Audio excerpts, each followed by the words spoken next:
Sabah Bakının Yasamal, Sabunçu və Xətai rayonlarının bəzi ərazilərinin qaz təchizatında müvəqqəti fasilə yaranacaq.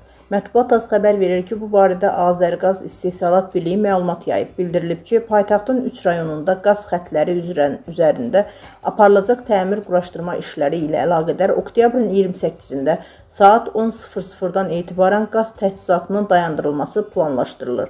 Təmir işləri aparılan müddətdə Yasamal rayonu üzrə Azadlıq, Mətbuat, Hüseyn Cavid, Azərbaycan və Bülbül prospektlərinin, eləcə də Mikail Müşfiq, Nərman Nərmanov, Qutqaşınlı, Ələkbərov, Ayna Sultanova, Fətəli, Abdullah Şaiq, Muxtarov, Rahim, Zərgərpalan, Dağlı, Xəlilbəyli, Səfərli, Nizami, Hacıbəyov, Səməd Vurğun, Xəqani, Rəşid Behbudov, Rəsulrza Mərdanov qardaşları İçəri şəhər və Rastropoviç küçələrinin, Sabunçu rayonu üzrə Pirşağı qəsəbəsi, Qurtuluş və Kərimov küçələrinin, Maşdığa qəsəbəsi, Gülçülük safxozunun, həmçinin Xətai rayonu üzrə isə Salmani küçəsinin qaz təchizatında müvəqqəti fasilə yaranacaq.